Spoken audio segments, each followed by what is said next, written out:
Acharya Ji Pranam, says Ramana Maharshi, there is no difference between the dream and the waking state except that the dream is short and the waking state long.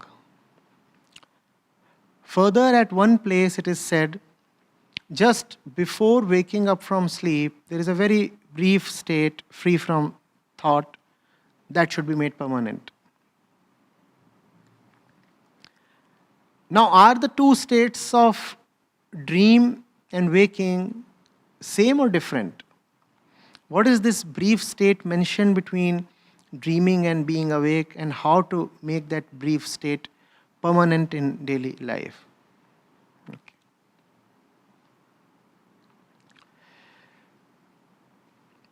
Have you comprehended the question? First part says, are the states of wakefulness, the waking state of consciousness, and the dreaming state of consciousness the same or separate? And the next question says, what is this little interval between the two states and how to make it permanent? We'll take both of them up. If you are someone who is identified with fragmented consciousness, then the two states are indeed different, as they are to most people. Most people, when they see a waking man, will immediately know the difference between the waking man and the sleeping man. Nobody would say that the waking man is in the same state of consciousness as the sleeping or dreaming man. Correct? So most people indeed see a clear difference between waking and dreaming.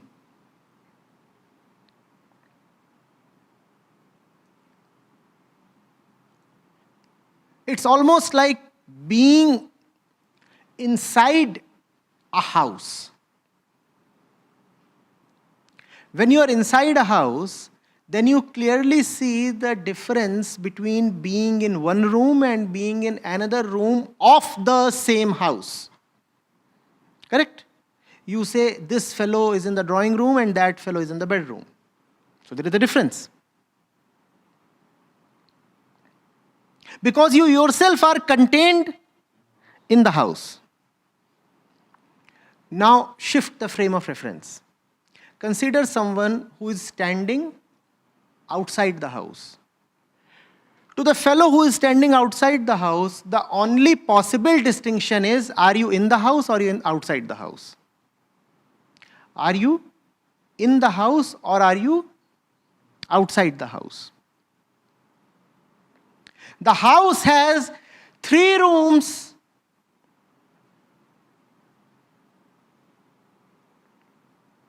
and a lawn.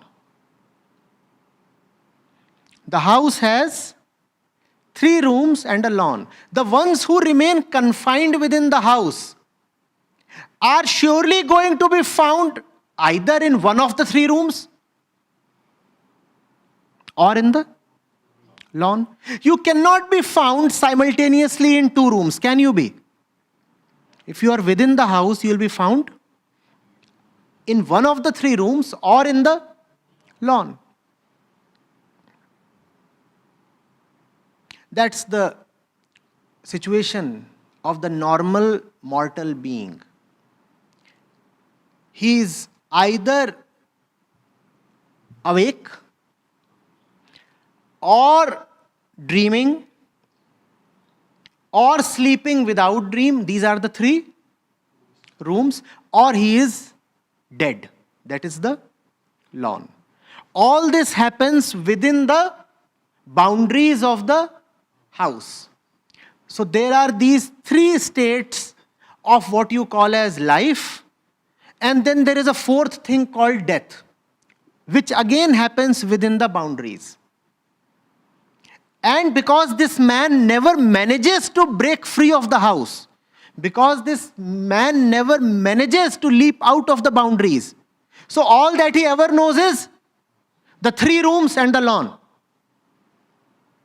If you ever ask him, where are you? He will say either the bedroom or the drawing room or the study. The bedroom, the drawing room or the study. Or if he is gone, then he would be found in the lawn, buried. When alive, you are found in one of the 3 rooms. When gone, you are found in the lawn. But even death does not liberate you from the boundaries. Both life and death of the ordinary, the common being, are within the 4 walls of this house. As long as you are alive, you will be found sauntering between these 3 places. Sometime here, sometimes there. And when you are gone, then you are in the lawn. Still not liberated. Then there are those who stand in the free space outside all boundaries. To them, this 4-fold distinction holds no good. They do not understand what is this distinction about the 3 states and death and all that. They know only one distinction. Are you in or are you out? They do not even know what is going on inside the house. They do not bother. They stand outside. To the one inside, there are 4 distinctions. To the one outside, there are only 2 things. Are you in or are you out? If you are in, it doesn't matter whether you are in the lawn or in the pantry. Doesn't matter. If you are in, you are in. So the saint who stands outside, somebody like Ramana Maharshi who stands outside, does not really distinguish between the waking state, which is the drawing room, and the sleeping state, which is the bedroom. He says, how does it matter whether you are waking or dreaming? Whether you are waking, whether you are dreaming, the fact is you are still in bondage. You are within the 4 boundaries. Now you will know why the word waking is used so differently by the worldly man and the saint. When the worldly man says, wake up, what he means is, it's 7 a.m. Get up and go and earn your bread and drop Nunnu to school. That is the meaning conveyed by wake up when exclaimed by a worldly man, right?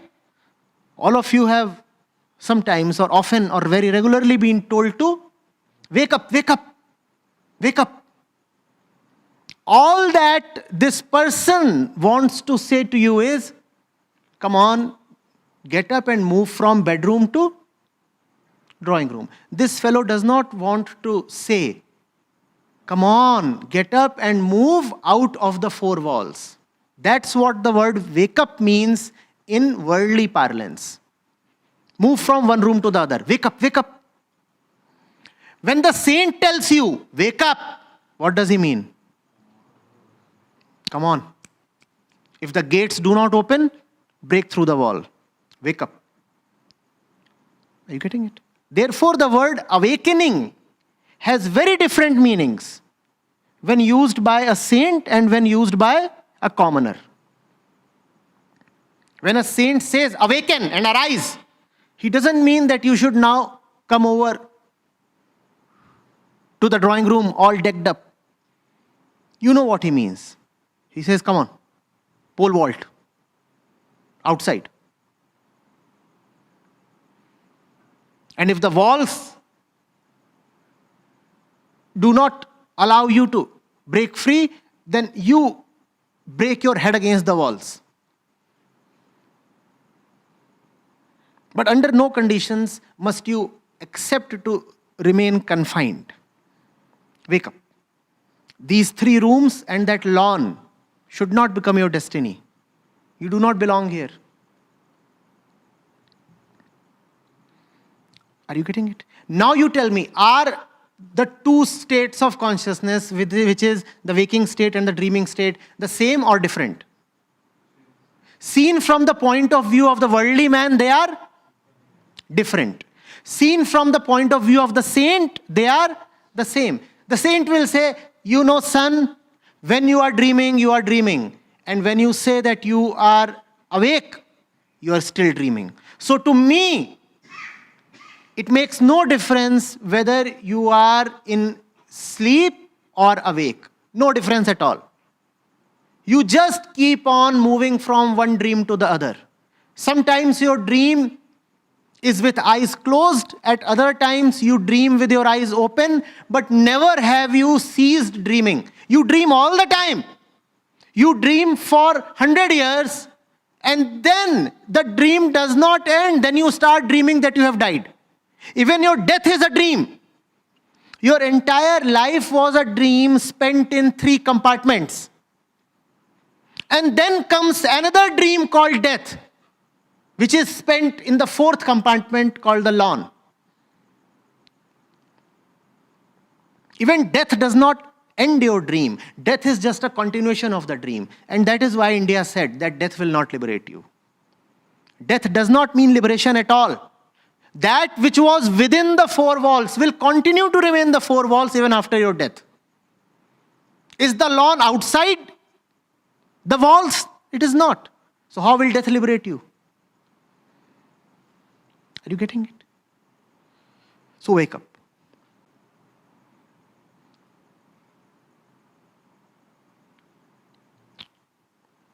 Getting it? That which happens to us every morning.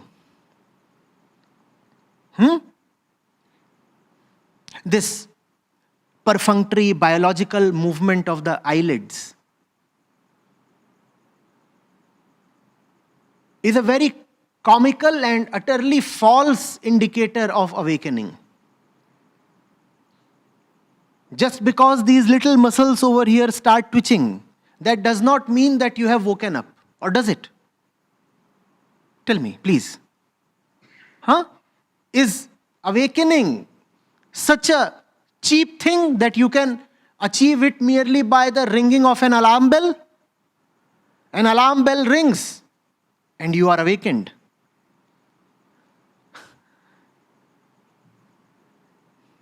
Can that happen?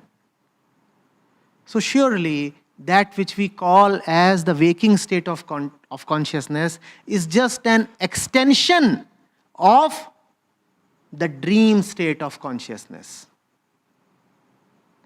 It is not different at all. It is utterly ignorant and arrogant of us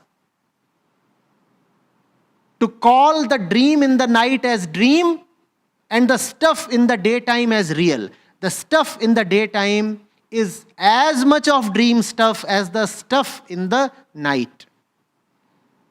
There is a dream in the night and then there is a dream in the day. All this that you see is the dream in the daytime. Just dream, nothing else.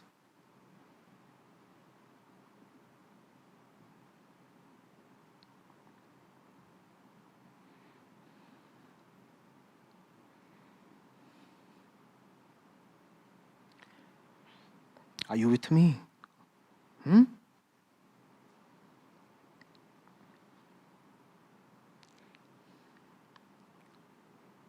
this is the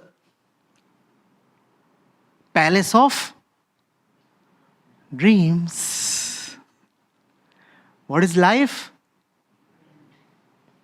Palace of dreams. What is life and death? Our grand palace of dreams. And that is why, the common man attaches so much importance to his dreams. You are my dream man. This is my dream world. You are my dream girl. Without knowing, he is being honest.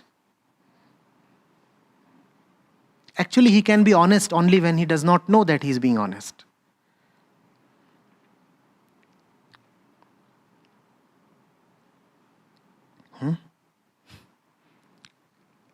So the dream girl is really that. A dream girl. She does not exist at all.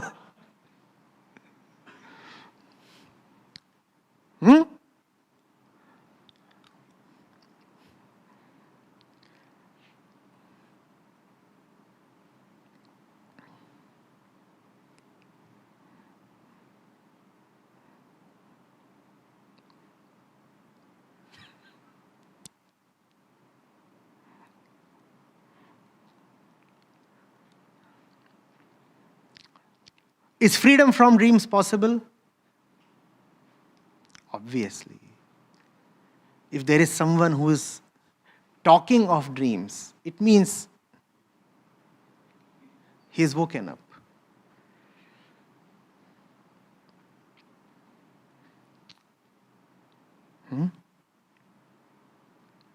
And there have been the ones who have been able to look at the 3 rooms and the lawn from a distance. So freedom from dreams is indeed possible. There is life outside the 4 walls, provided you choose it. Provided you pay the price for it. Then, what is the brief state mentioned between dreaming and wakefulness, and how to make that brief state permanent in daily life? The way the questioner is posing this query, it appears as if there is a little space between the drawing room and the bedroom, and that little space is outside the 4 walls. Is it possible? But that's the way the words of saints have been miscomprehended. That, between dreaming and waking up, there comes an interval of about 2 minutes when you are neither in the dreaming state or the sleeping state, nor in the waking state, and hence you must be in some other state. If you are neither in the bedroom nor in the drawing room, does that mean you are outside the house? No, you are just at the juncture, at the threshold. That's all. But these things have been very often said. They are meaningless. You do not so easily get to taste freedom. Freedom is not so cheap that you can taste it merely, as we said,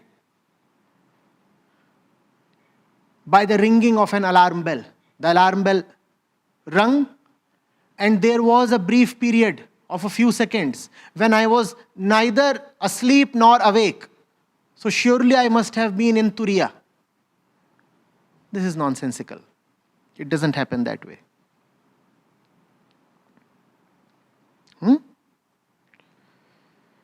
Are you getting it? What Ramana Maharshi really means to say is,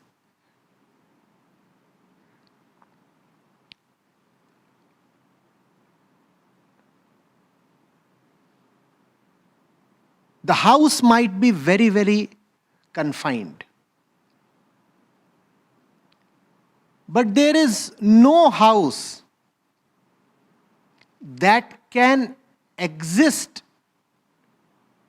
without a foundation. And there is no house that can exist outside of space.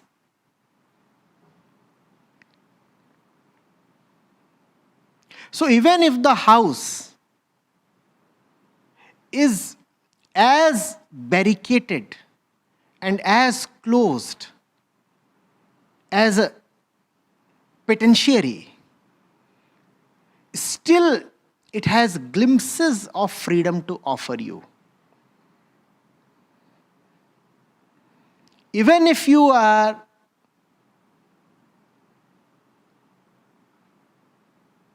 in a jail, you still do get to look at the sky, don't you? No wall is ever high enough to hide the sky from you.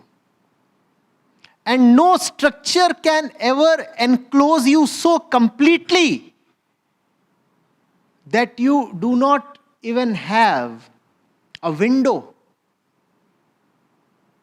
or a crevice or some kind of a little opening from which to look at the sky or space. Some fault line would always be there. Why? Because the world is imperfect. If the world is imperfect, then can the world become a perfect prison? Therein lies your hope. Because everything in the world is imperfect. So even the prison that the world is even the prison that the world is an imperfect prison. So there surely would be some little openings, some little glimpses that would be available to you. Use them. Let them be your inspiration. Let them remind you of something.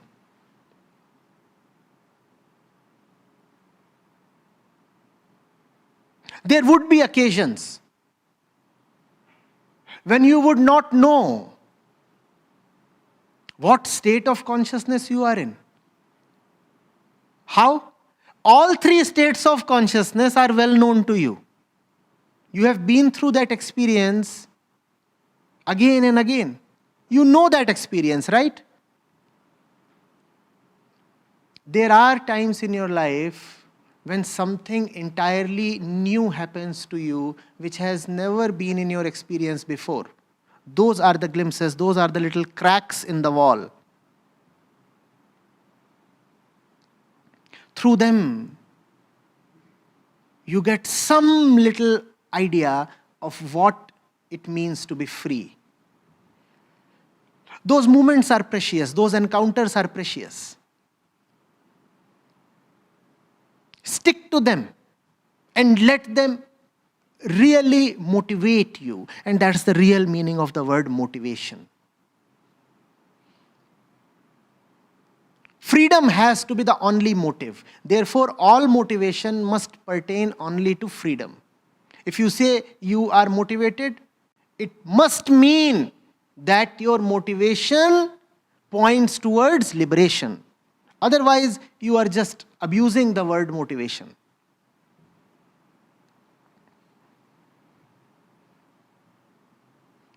Let those little intervals be your motivation. That's what Ramana Maharshi really means. In those moments, would you call yourself awake? No. Would you call yourself asleep? No. Would you call yourself dreaming? No. And it does happen to many of you often. You are sitting with your eyes open, but you ask me, Acharya Ji, that which is happening right now, is it a dream? It is because you cannot be certain right now where you are. It is neither a dream nor the normal waking state. Within the house itself, you have been demonstrated that which is not within the house.